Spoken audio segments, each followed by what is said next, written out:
Hello everybody, I hope all are doing good and well. So सब कैसे हैं? मेरे स्टार्टिंग के वीडियोस देखे कि नहीं? चैनल सब्सक्राइब किए कि नहीं? अगर नहीं किया तो प्लीज जाके कर लीजिए। नाम इकोनॉमिक सावी, स्पेलिंग यहां पे भी मिल जाएगा। ठीक है, तो आज का जो सेशन हम रिकॉर्ड कर रहे हैं वो सेशन बेसिकली किसके ऊपर है? टॉपिक बोर्ड पे क्लियरली मेंशन है, आप देख सकते हो। सबसे बड़ा क्वेश्चन जो कहीं ना कहीं बच्चों को आता है इस वक्त में, that is economics paper pattern. Sir अब ये इकोनॉमिक्स पेपर पैटर्न के ऊपर वीडियो क्यों बनाया? बिकॉज कहीं ना कहीं सर पढ़ाई शुरू तो कर दिया है, कुछ ही दिन में सर एग्जाम भी है, एक बार समझ में आ जाता कहां क्या कितना लिखना है, बिकॉज यही अपने को मदद करने वाला है आपको प्रीलिम्स एंड बोर्ड के एग्जाम्स लिखने के लिए। ठीक है, तो आइए देखते हैं। सबसे पहले आई होप शायद ये सभी को मालूम ही होगा कि हमारा जो पेपर है वो कितने मार्क्स का है? That is for 80 marks that you are writing. Basically it is a 100 marks paper, but उसमें से 20 मार्क्स कहीं ना कहीं हमारे कॉलेज के पास होता है इंटरनल से रिलेटेड, और यहां पे ये 80 मार्क्स का हमें रिटन फॉर्मेट कहीं ना कहीं यहां पे दिया गया है। That's what we are doing. ठीक है, अब एक और चीज बता दूं, बाकी दोस्तों को शेयर करते वक्त याद रखिए, इकोनॉमिक्स सब्जेक्ट का ये जो पार्ट जो हम कवर कर रहे हैं, ये साइंस, कॉमर्स एंड आर्ट्स तीनों के लिए एप्लीकेबल है, तीनों के लिए सेम क्वेश्चन पेपर होता है, on the same date exam होता है, तो आप तीनों को ये फॉरवर्ड कर सकते हैं हेल्प करने के लिए। क्लियर? ठीक है, तो देखते हैं सर क्या क्या है यहाँ पे, क्या क्या हमें पढ़ना पड़ता है। पढ़ाई तो पूरे साल भर की है, लगभग कहने के लिए 10 चैप्टर्स है हमारे पास, बट अगर हमने 3A और 3B को अगर देखा होगा तो टोटल 11 चैप्टर्स को लेकर हम पढ़ाई करते हैं, और सब पढ़ लिख के हो जाए तो आइए देखते हैं पेपर कैसे लिखेंगे। अब सबसे पहला क्वेश्चन हमें देखने को मिल रहा है यहाँ पे ऑब्जेक्टिव्स। ठीक है, अभी ऑब्जेक्टिव्स में कैसा है, टोटल 8 टाइप का ऑब्जेक्टिव्स उन्होंने हमें दिया है, 8 टाइप्स।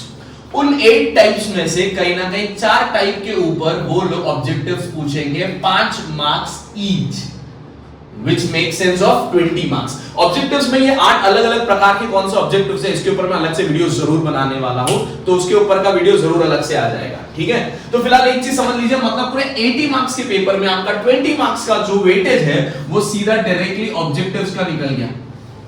मतलब 20 मार्क ऑब्जेक्टिव निकल गया, अब पेपर कितने मार्क का बच गया? 60 मार्क का। अब जैसा मैंने कहा ऑब्जेक्टिव को मैं अलग से वीडियो बना के आपको दे दूंगा। ठीक है, आइए उसके ऊपर आगे बात करते हैं। क्वेश्चन नंबर 2 दो पार्ट में बटा हुआ है, part A and part B. अब ये जो पार्ट ए है ये किसके ऊपर बात कर रहा है? Identify and explain the concept. बहुत संभाल के लिखिएगा ये कॉन्सेप्ट को, बिकॉज इसमें कैसा आपको क्वेश्चन दिया रहेगा, क्वेश्चन देने के बाद वो बोलेंगे उस क्वेश्चन में से वो कौन से कॉन्सेप्ट में मैच करता है, जाके ढूंढिए।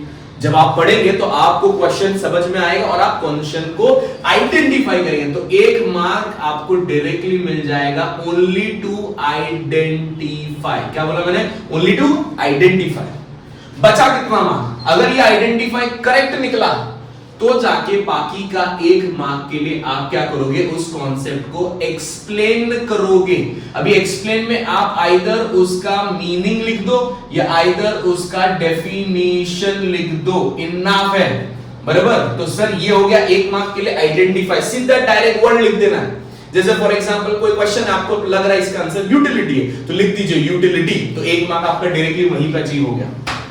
और वो यूटिलिटी का मीनिंग लिख दीजिए, जैसे यूटिलिटी क्या है? Utility is the want satisfying power of a commodity, लिख दिया, ले जाओ 1 मार्क। और एग्जांपल रहेगा तो एग्जांपल डाल दीजिए, इनफ है, ज्यादा डेप्थ में अपने को पढ़ने की जरूरत नहीं है। क्लियर? समझा? चलो, तो अब इसमें से भी देखो क्वेश्चंस कितने हैं? 5 क्वेश्चंस वो देने वाले हैं, 3 हमें अटेम्प्ट करने हैं, मतलब हमारे पास 2 ऑप्शंस है एक्स्ट्रा। तो आपको सही तरीके से क्वेश्चंस पढ़ने हैं और सिलेक्ट करना है कौन सा आपको पढ़ना है। ठीक है, यहां पे आप पूरे के पूरे 6 मार्क्स फुल्ली स्कोर कर सकते हो, नॉट अ प्रॉब्लम। अब ये लिख के हो गया, तो नेक्स्ट क्वेश्चन क्या है सर? 2A और 2B, मतलब क्वेश्चन नंबर 2 दो पार्ट में बटा हुआ है। ए वाला पार्ट आइडेंटिफाई एंड एक्सप्लेन था, बी वाला पार्ट क्या है? Distinguish between. अब ये जो डिस्टिंग्विश बिटवीन है, इसके अंदर सिंपल सबसे पहला सवाल पहले ये समझ लो सर, यहां पे भी सेम 5 क्वेश्चन 3 अटेम्प्ट करने हैं, 6 मार्क का है, मतलब एक क्वेश्चन कितना हो गया? 2 मार्क का। सर अगेन सर 2 मार्क का है, सर मैं कितने पॉइंट लिखूं? है कि नहीं? नॉर्मली कहीं ना कहीं मैं ये सजेस्ट करूंगा सर 4 पॉइंट लिख दीजिए, 4 पॉइंट्स। नॉर्मली 3, वहां अगर कहीं नहीं बन रहा तो 3 पॉइंट लिख दीजिए, कोई दिक्कत नहीं। बट अगर लग रहा है सर हमें नहीं पता तो 4 पॉइंट जरूर लिखेगा, जिसके अंदर एक आप लिख दीजिए सर मीनिंग, वेरी इंपॉर्टेंटली। बराबर, दूसरा, अगर जैसे आप जानते हो हमारे chapter number 3A 3B demand elasticity supply, इनमें से अगर कोई क्वेश्चन आ रहा है तो गारंटीड सर देखिए, अगर टेबल होगा तो टेबल लिख दीजिए, अगर डायग्राम होगा तो डायग्राम भी बनाइए। बहुत सारे बच्चों के दिमाग में ये सवाल होता है, सर टेबल एंड डायग्राम नहीं बनाने का क्या? बनाने का, it is a part of your answer. Distinguish में भी टेबल एंड डायग्राम आपको बनाने, छोटे से ही सही बट बना के दिखाना है, आपको इजीली डायरेक्टली 2 मार्क मिल जाएगा उस चीज के, तो ये भी कहीं ना कहीं फुल स्कोरिंग आ जाएगा। डन। अब नेक्स्ट आता है आंसर द फॉलोइंग। अगर मैं पेपर में क्वेश्चन देखूं तो आंसर द फॉलोइंग वाले जो क्वेश्चन है वो सिर्फ और सिर्फ क्वेश्चन नंबर 3 और क्वेश्चन नंबर 6 में है, जहां पे आपको डायरेक्टली क्वेश्चन दिया रहेगा और क्वेश्चन के आपको आंसर निकालने हैं।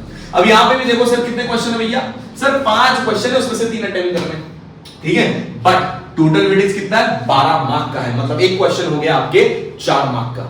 तो सिंपल है, आप जब आंसर द फॉलोइंग के क्वेश्चंस लिखोगे तो पहले आप हल्का सा इंट्रोडक्शन लिखेंगे, डेफिनेशन आएगा तो डेफिनेशन लिख दीजिएगा, उसके बाद ही आंसर को शुरू करिएगा। डायरेक्ट आंसर मत शुरू करिएगा, सबसे ज्यादा बच्चे यही गलती करते हैं। डायरेक्ट हाँ पूछा है सर फीचर्स, लिख दिया फीचर्स ऑफ यूटिलिटी, लिखना चालू, ये नहीं सर, 4 मार्क का आंसर है, थोड़ा सा इंट्रोडक्शन, थोड़ा सा डेफिनेशन और उसके बाद जाके आप उसका मेन कॉन्सेप्ट समझाना शुरू करिए। वो भी कितना सर? 6 पॉइंट्स इनफ है सर, उससे ज्यादा समझाने की जरूरत नहीं, ओनली 6 पॉइंट्स।